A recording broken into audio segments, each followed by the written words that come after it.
Well, hello there, people of the internet. So, about a while ago, I went to the shop and bought the cheapest wireless headphones. And I made a mistake. So here they are. The headphones are called HV500 something. They suck. But again, keep in mind, they are really the cheapest. I paid like 10 bucks for these, and for 10 bucks, they're not that bad. So for starters, these are the type of headphones you put around your neck, and then you plug these into your ears. They do look kind of nice, will admit. There's even a blue LED that shines and turns on, and it's really comfortable, and they are really lightweight. You barely notice them that they are on your neck. And this thing is and they are also very flexible. Like, you probably don't want to break this, but they are, quite flexible. On headphones themselves, don't really have much.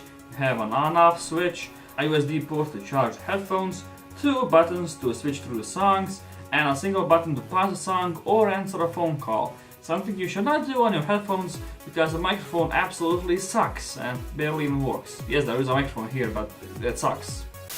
Also, since I have these headphones for a while, sometimes when I push any of these buttons, the headphones will restart for whatever reason. When you turn on the headphones, the setup process is easy, it just syncs to your mobile phone. However, the way the headphones let you know you're connected is kinda brutal. First you get a normal power on, that says power on, then it says pairing, then it says CONNECTED! Yeah, it's really loud. The first time I used them, it really just scared me just how loud that connected voice is. But other than that, they work pretty fine.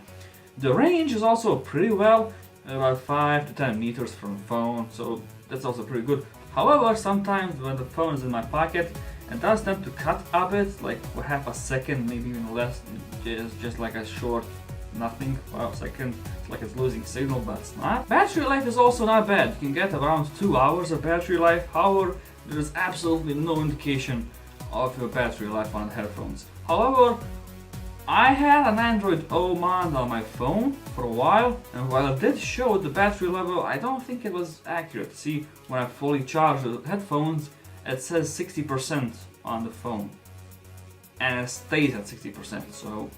So when you look at it like that, that's not really bad. I mean, 2 hours of battery time, enough for me.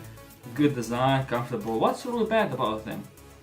Well, they sound like garbage, cheap garbage. They sound tinny, they're not really clear. Sometimes you can't even hear an instrument in the background, or even a vocals, you can't even hear them sometimes. Ugh. Trust me, the headphones which came with my dad's Huawei P10 Lite are a million times better than these headphones.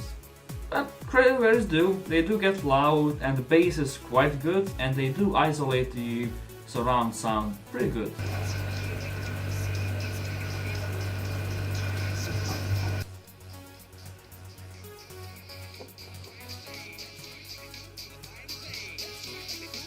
Oh yeah, and did I mention they are mono, they are stereo headphones?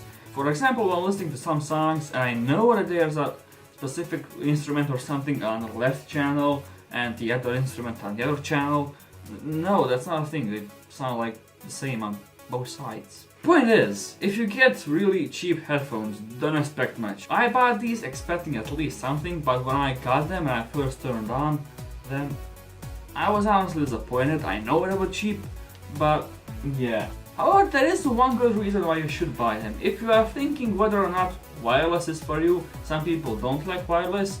I now do like wireless, and my next headphones definitely will be wireless. So that's been it. These headphones, I mean, get them if you just want to try the wireless thing. Don't really recommend you use them every day, even though I've been using these for the last 6 months. Yeah. Thank you guys so much for watching. Please do make sure to like and subscribe, and I'll be seeing ya. Peace. CONNECTED!